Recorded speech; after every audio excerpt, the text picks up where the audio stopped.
원장님, 이전에 저희가 기미치료 컨텐츠 하나 찍었잖아요. 기억나세요?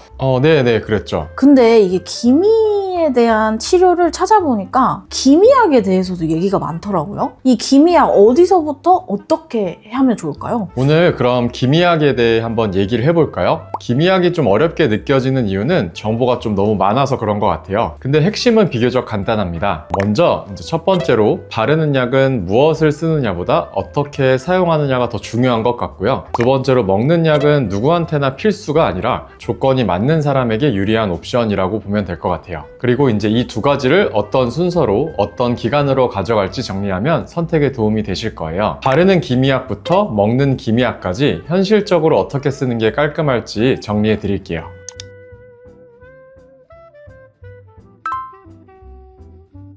먼저 바르는 약부터 할게요. 기미에서 바르는 치료는 가장 많이 쓰이고 있었고 지금도 많이 사용되고 있죠. 체감도 잘 느껴지는 편이라서 어느 정도의 중심축이 됩니다. 바르는 기미약을 크게 두 갈래로 나눠서 이해하시면 좋습니다. 먼저 첫 번째는 하이드로퀴논 계열처럼 좀 강한 축이에요. 다른 하나는 비타민 계열처럼 어느 정도 보조적인 축이 되겠습니다. 이 중에서 먼저 하이드로퀴논부터 말씀드릴게요. 하이드로퀴논은 기미에서 이제 대표적인 미백 치료 성분이 되겠습니다. 색소 생성 에 관여하는 효소를 직접적으로 억제해서 멜라닌 형성을 줄이는 방향으로 도움을 줍니다. 그런데 여기서 중요한 포인트가 있어요. 바르는 방법이 결과를 좌우하게 돼요. 제가 가장 많이 강조하는 원칙은 크게 세 가지입니다. 첫째, 밤에만 바르기입니다. 자외선에 노출되면 이 자극이 생길 수가 있어서 보통은 자기 전에 한 번 바르는 쪽이 좀 더 안전해요. 두 번째로, 바를 때 따가움이나 자극감이 생기면 참고 계속 하시는 게 아니라 이 강도랑 빈도를 좀 조절해서 사용하셔야 돼요. 보습크림과 섞어서, 즉 희석해서 바르시거나 매일 바르던 걸 격일로 줄이거나 3일에 한 번처럼 빈도를 낮춰서 피부가 버틸 수 있게 맞춰주는 거예요. 세 번째로는 불금이나 따가움이 계속되는데도 억지로 바르면 오히려 염증이 생기고 경우에 따라선 착색처럼 이어질 수가 있어요. 기미 잡으려다가 착색이 더 심하게 남는 경우가 드물게 여기서 발생하게 됩니다. 이럴 때는 이제 멈추고 연고량을 조절하는 게 맞습니다. 그래서 하이드로퀴논은 막 무조건 세게 바르는 약이 아니라 피부 상태에 맞춰서 강도와 빈도를 조절하면서 쓰는 약이라고 생각하시면 될 거예요. 또 기간도 중요합니다. 보통은 최대 3개월 정도를 한번 써보고 평가하는 기간으로 잡는 경우가 많아요. 3개월을 썼는데도 반응이 없으면 무조건 더 세게 하는 게 아니라 이 조합이 맞는지 아니면 방법을 바꿔야 하는지를 판단할 타이밍일 수 있겠습니다. 그리고 내원이 가능한 분들은 하이드로퀴논 단독만 쓰는 게 아니라 하이드로퀴논에 레티노이드, 스테로이드가 같이 들어간 복합 처방 조합을 쓰는 경우가 있습니다. 흔히 트리플 조합이라고도 부르죠. 여기서도 핵심은 무조건 더 세다가 아니라 피부 재생 흐름과 색소 억제 흐름을 같이 설계해서 시너지를 보는 방식입니다. 근데 이제 이런 처방 조합은 피부 타입에 따라 자극 반응이 좀 달라질 수 있어서 어떤 빈도로 바를지, 어디까지 허용할지, 중간에 어떻게 쉬어갈지 같은 과정을 진료를 통해 같이 잡아주는 게 안정적입니다. 이제는 비타민 크림이 되겠습니다. 비타민은 하이드로퀴논처럼 한 방에 강한 느낌을 기대하기보다는 루틴, 즉 이제 안정적으로 좀 꾸준히 가져가는 보조축으로 생각하시는 게 현실적이에요. 기미 치료에서 가장 많이 언급되는 비타민은 비타민 B3, 나이아신 아마이드입니다. 멜라닌 이동을 억제하는 방향으로 도움을 준다고 알려져 있죠. 그리고 비타민 C도 많이 쓰입니다. 미백뿐만 아니라 항산화, 항염 측면까지 기대할 수 있어서 활용도가 좋고요. 최근에는 비타민 C 단독보다는 비타민 E와 같이 썼을 때 시너지가 언급되는 경우도 있어서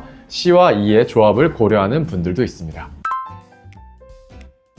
먹는 기미약은 많은 분들이 기대를 하시는데 저는 보통 이렇게 생각합니다. 먹는 기미약은 누구에게나 사용해야 된다기보다는 조건에 맞는 사람에게 유리한 옵션이 될 수 있다고 생각합니다. 저 같은 경우에는 보통 고객님께 처방을 할 때 입 주위를 포함해서 얼굴 전반적으로 기미가 깔려 있거나 그러니까 치료에 한계가 있을 때 주로 사용하게 됩니다. 먹는 기미약에서 가장 대표적으로 언급되는 성분이 트라넥삼산입니다. 원래는 지혈제로 개발된 성분인데 이 기미 쪽에서도 활용되고 많이 알려진 케이스예요. 이 치료의 핵심은 두 가지입니다. 나한테 이 약이 안전할지를 먼저 확인하셔야 되고요. 그 다음에는 무작정 오래 먹는 게 아니고 얼마나 먹을지를 어느 정도 정해놓고 가는 것이 좋아요. 이제 트라넥삼산은 그 특성상 복용하면 좀 안 되는 경우가 있습니다. 먼저 15세 미만에는 권장되지 않고요. 둘째로 거동이 불편해서 오래 누워 지내거나 한 자리에 오래 앉아 생활하시는 분들께는 드물게 혈전 위험이 좀 올라갈 수 있어서 복용을 권장드리지 않습니다. 세 번째로는 이미 혈전증으로 치료 중이거나 그 과거력이 있는 분들, 그런 분들에게도 복용을 권장하지 않고요. 마지막으로 네 번째로는 신장 기능 이상이 있는 분들도 복용을 피하거나 반드시 상담을 받도록 말씀드립니다. 왜냐하면 이게 원래 지혈제로 쓰이던 약이기 때문에 안전 기준은 꼭 지켜주는 게 좋습니다. 이 기미약은 보통 하루 총량이 500에서 750mg 정도로 운영되는 경우가 많고요. 보통 많은 병원에서는 하루 2회 총 500mg으로 시작해서 상황에 따라 좀 조절하기도 합니다. 그리고 더 중요한 건 그 기간이 되겠습니다. 먹는 기미약은 보통 2개월 정도를 먹고 반응을 본 다음에 더 이어갈지 아니면 좀 쉬었다 갈지를 판단하는 방식으로 많이 운영됩니다. 즉 계속 먹을수록 좋다라는 것이 아니고 복용하다가 다시 평가를 하고 필요하면 조금 쉬었다 가는 방식이 기본입니다.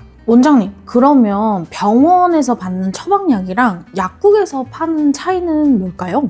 예, 차이는 트라넥삼산 함량 차이로 보여집니다. 함량 차이가 있으면 현실적으로는 하루에 먹어야 하는 알약의 개수, 그러니까 복용 편의성에서 차이가 나고 비용 체감에 있어서도 차이가 좀 느껴질 수 있어요. 병원 진료가 가능하다면 기미약을 그냥 사서 먹는 것이 아니라 가능하면 진단과 함께 그 용량과 기간을 설계해서 가는 게 더 깔끔한 경우가 많습니다. 반대로 좀 병원 내원이 어려운 경우라면 약국에서 구매하는 방법도 가능은 하지만 그럴수록 앞서 언급드렸던 안전성의 체크와 그런 기간 운영 원칙을 더 철저하게 지키시는 게 좋아요. 자, 여기까지 들으시면 이런 질문이 남습니다. 그럼 저는 먹는 걸 먼저 해요? 바르는 걸 먼저 해요? 제 생각엔 다음과 같이 정리해 볼 수 있을 것 같아요. 바르는 약은 기미 치료에서 이제 중심축으로 들어가는 경우가 많고, 먹는 약은 조건이 맞을 경우에 이제 옵션이 붙는다라고 생각하시면 될 것 같아요. 기미약의 핵심은 바르는 약을 일단 내 피부가 버틸 수 있게 운영하는 것, 그리고 먹는 약은 이 안전 기준을 통과한 분들께 기간 단위로 운영하는 것이 중요하다고 생각해요.